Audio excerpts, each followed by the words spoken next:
Hi, I'm Ashura, and welcome to the third and final campaign in the main Isle of Dorn storyline, The First Blow. You've probably heard the spiel by now, but I am all about the lore, so this is going to be a story-focused experience. I'm going to be talking about all the quests and the lore, both new and old, as we go through the rest of this zone. So the story so far. We crash-landed on Dorn, and were attacked by nerubians. With the help of the earthen, we were brought to Dornogal, their capital city, and when we got there, we discovered the nerubians didn't just attack us, they also attacked the Coreway, which we need the Coreway in order to get deeper into Kaz Algar and pursue Xalatath to stop her from whatever she's doing. So in order to repair the Coreway and make it operable again so we can go down there, we have to recruit the Unbound, a sect of earthen who broke off from earthen society thousands of years ago, basically broke their oaths to the Titans and decided to pursue their own things. And it formed a massive political and ideological rift in earthen society between the Oathsworn, who still decided to follow the Titans' will and live in Dornogal City, and the Unbound, who now live in the rest of the Isle of Dorn and have given up the Titans' oaths. So we spent most of the last storyline repairing that rift in earthen society and recruiting the Unbound back into the Oathsworn's ranks, or back into earthen society, I should say, so that they can help us repair the Coreway, which puts us where we are right now. We are preparing to devote resources to repairing the Coreway, while also fending off what will almost certainly inevitably be another Nerubian attack to stop us from doing what we need to do. So let's jump right in! The Unbound have arrived with the equipment and resources needed to begin repairing the Coreway. This is a momentous occasion, one for the archives. I would not say this to Adelgon, but I see the Titan's hands in it. And now it is time for me to exercise my directive. I have devised a plan for how to organize our workers most efficiently, and have also allocated supplies to welcome them. Take these orders to Adelgon's workers so that they can begin in earnest. We will meet you there shortly. Adelgon and I will oversee the repairs. This will be no small task. These repairs will be wasted if we're attacked again. We need to bolster our defenses. Even with this many workers, the Coreway's repairs will take time. We need to decide what to do in the meantime. I do not doubt the Unbound can repair and unblock the Coreway expediently, but I also know how the nerubians conduct war. If they see an opportunity for an ambush, they will take it. With our backs turned and our focus on the Coreway, we are prime targets. I need my Storm Riders to form a perimeter around Dornogal in case of attack, within or without. Meet me outside of Stormperch. We will rally the Storm Riders and defend the workers. Meet me outside the Stormperch. We will rally the Storm Riders and protect the Unbound.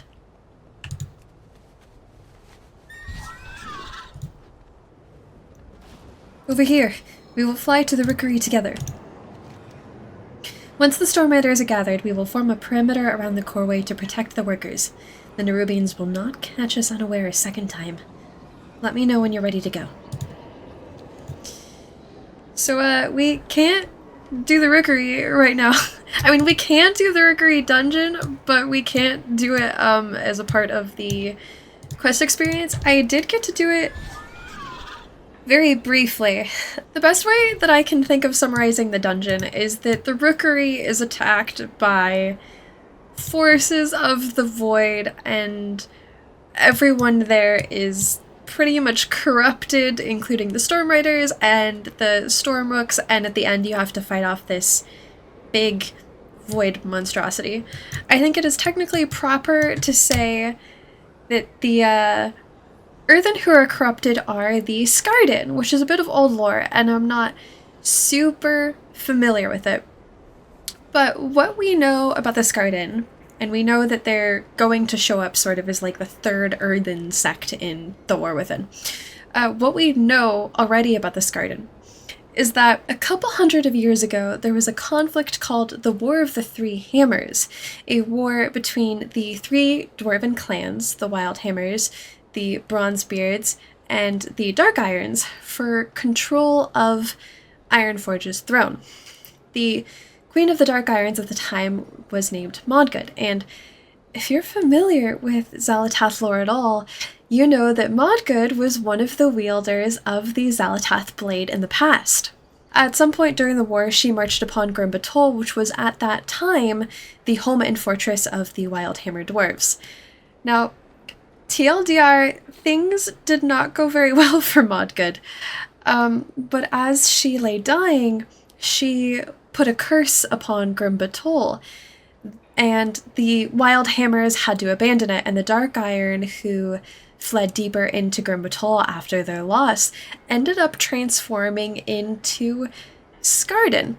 Now, obviously the Skardyn from Grimbatol and the Skardyn on Kaz Algar are not the same group of Skardyn, because we're talking about earthen and dwarves here. But I think it's fair to say that Skardyn refers to a type of dwarf being who is affiliated with the void or shadowy powers in some sense. And it is sort of funny thinking about how, whether directly or indirectly, Xalatath was responsible for both groups of Skardyn, right? That she was wielded by Modgood, and her influence may have resulted in the Skardyn and Grimbatol, and also that she's here now on Kaz Algar, and we are seeing void-affiliated earthen, again, popping up. I think that about sums it up. I've tracked the nerubians to a barrow near the meadery. They must be after the Cinderbrew. And without the Storm Riders, the entire rookery, I see. At least the source is destroyed. It will not be destroyed as well. With my Storm Riders inactive, Dornagal is undefended save a handful of lay peacekeepers. If the nerubians attack us here again, Dornagal will fall, and all of us with it. It is imperative we draw them away from this city and take out their commander. We can and will make our own web and capture Xerix in it. I have a plan. We cannot trust that the nerubians will keep away from the Coreway once it is repaired. We must strike at their forces before they can muster another assault. So what's the plan? They want the Cinderbrew? I propose we let them have it, and then ignite it. Now, hold on. That will reduce my meadery to rubble. I will see to its repair, Wenbrant. You have my word. Bah, fine. But if my stock is involved, then so am I. Excellent. Then we are aligned. Then it is settled. We will make our stand at the Cinderbrew meadery. Your friend is right. We must eliminate Xerix and his forces if the Coreway is to remain safe. Let us head to the Cinderbrew meadery at once. On your signal, I'll lure the nerubians to the meadery. And we will prepare a welcome for our guests. Thank the Titans, the nerubians have not made their move to take the mead yet. With all these Cinderbrew kegs here, this meadery would burn hotter than the forge grounds if they were all ignited. I surmise that's why Wenbrand's kegs are made out of stout and strong ironwood. They do not break or catch fire easily. Luckily, we can start a reaction from the inside if we lead fuses into each of them. Those ropes the workers left around should work in a pinch. I thought this was like a cool reference. Ironwood. So ironwood is something that already exists in WoW's plant lore. Ironwood is a type of tree that you can find in like northern Kalimdor, like Felwood and Feralis. Or that's not northern Kalimdor. But it's also, believe it or not, a type of tree found in the Twilight Highlands where the Wildhammer dwarves live. And much as it is referenced and used for here, ironwood throughout WoW lore is known for being very sturdy, and I think typically in the past has been used to build weapons with. Like, I think it's said that they built, like, Night Elven ballista out of ironwood. Look, you can blow up my life's work if it is our only choice, but I will not put my workers in danger. This was the path we all chose, but I won't have them sacrifice themselves to fire or nerubians for it. Tell them that I said they need to get out of here immediately. And if a single one of them gets so much as chipped, the council will have a lot to answer for. Are you sure this will work, Baelgrim? It will. It has to. Let's get started. Xerix will fall by my hand. It is my directive. It is my will. I'm glad to hear they had the sense to clear out without much of a fuss. The meteor is evacuated and the explosives are primed. It is time to bait the nerubians into our trap. Your compatriot is by the Nerubian barrow north of here. She told me her directive is to keep watch over it in case the nerubians make a move before we are ready. So far they've not made a move, and may now need coaxing. Take this keg of cinder brew to the barrow. Tossing it in should stir their nest. Rendezvous with us back at the mead yard, quickly after. Set off the keg and hurry back to the mead yard. Then we will finish our preparations.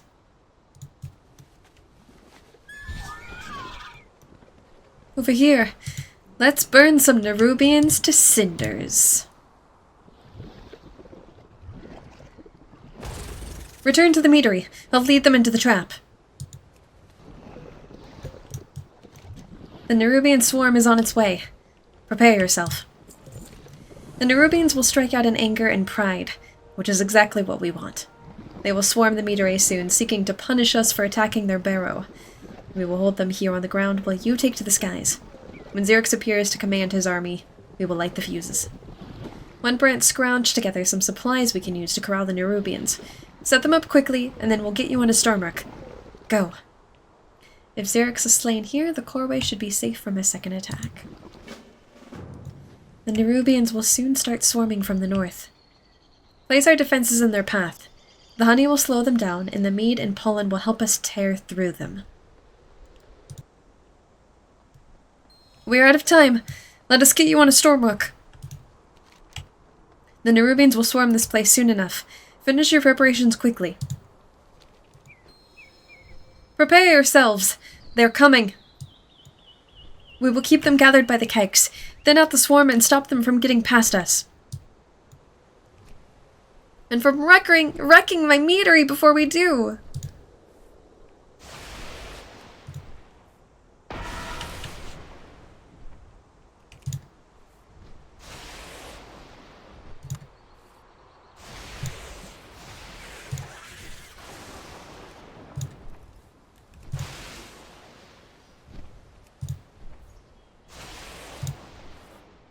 Baelgrim, they're chewing through the fuses. We still have 2 fuses left. Keep fighting. Keep drawing them in.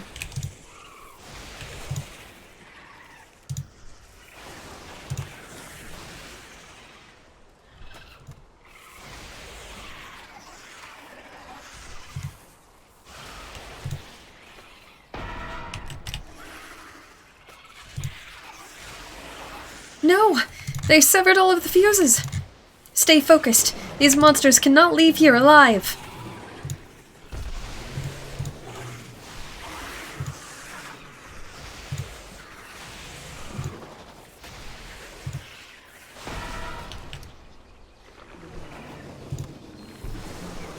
Stubborn earthen, you will not impede my ascension.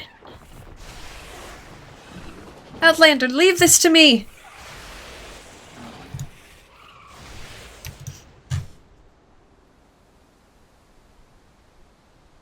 Baelgrim's sacrifice. The fuses have been sabotaged. The kegs cannot be lit. Baelgrim knows he must do this himself. Adelgon attempts to stop him, but he does not listen. Baelgrim rushes in on his Stormward and smashes the barrels. The cinder brew ignites from the massive blast of lightning. The entire mead yard explodes, killing both Xerix and Baelgrim.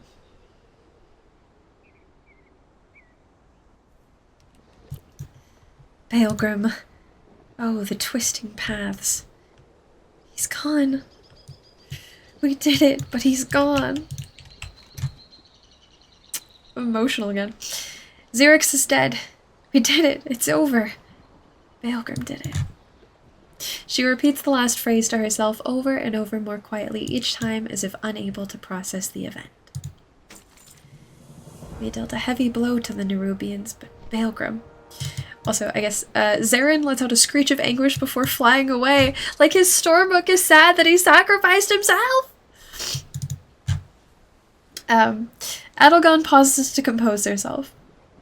He was infuriatingly rigid and we argued ceaselessly, but in the end, he was a defender of our people. All of them. Baelgrim sacrificed himself to vouchsafe the Isle of Dorn from the Nerubians. Everyone needs to know that. And we can't let the nerubians force our hand like that again. Go back to Merrick's and Dornigal. Tell him we will come soon. We just need a moment here. The Coreway's repairs must continue. It's what Baelgrim would have wanted. Wenbrand nods in solemn silence.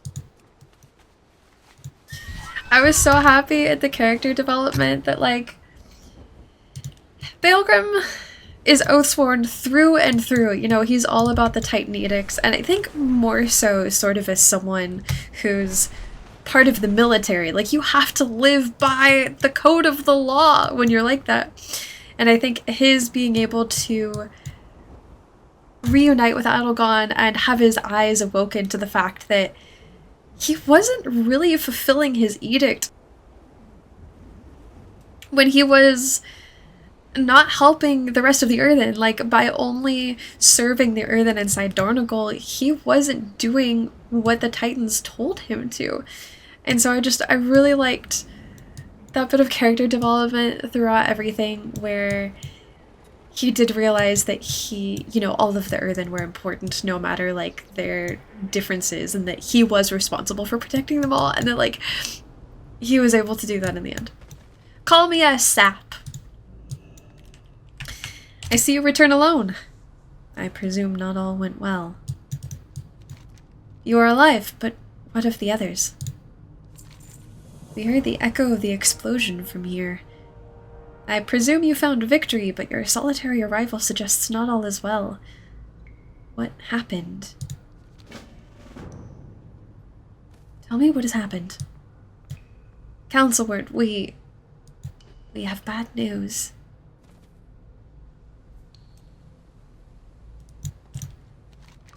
Our people must know what Baelgrim did for us. We have repelled the Nerubians, but Baelgrim is gone. I see. So he fulfilled his edict. Not just that. He defended the earthen, both the Oathsworn and the Unbound. More than anything, he wanted us to stand together again. Then we will honor his memory by doing so. It will take time to fully repair the Coreway, but the Outlanders can descend to the Ringing Deeps. The earthen of the Isle of Dorn will support their endeavor, no matter what the edicts say. Thank you, Councilward. Now, let's clear the last of that rubble. With the help of Adelgon's workers, the major repairs on the Coreway's machinery are complete. Once the last of the rubble is removed, it will be functional once again. Coreway restored. Slow circling view of the Coreway being restored. There is a burst of light and triumphant music.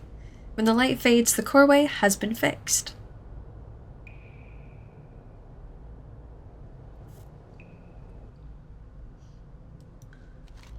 May we all learn from Baelgrim's valor.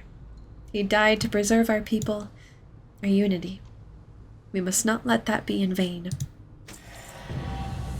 And that's the Isle of Dorn. Outlander, I will accompany you to the Ringing Deeps. It is my home, and it too may need defending.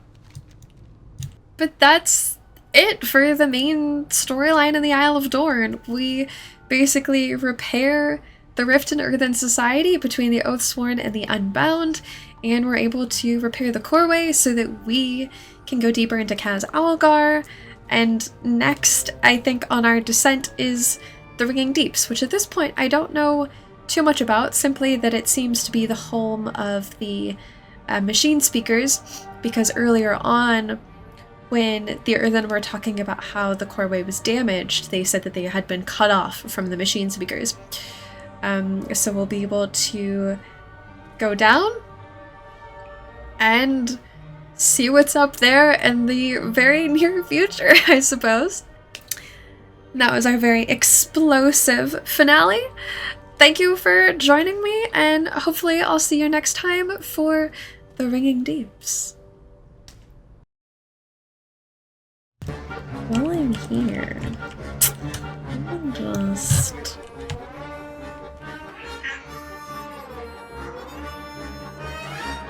Oh god. I don't like the look of that. Realizing I didn't do my research before this. I feel like I'm doing no healing. Oh, you know why? I don't have my hero talents. Oh no, not the vigor. Why am I? Why am I? Why? It was indirectly. Okay, let me think. Dark gravity. Why am I dying? Help! I'm gonna be going through. That still does damage? Illegal. Very illegal.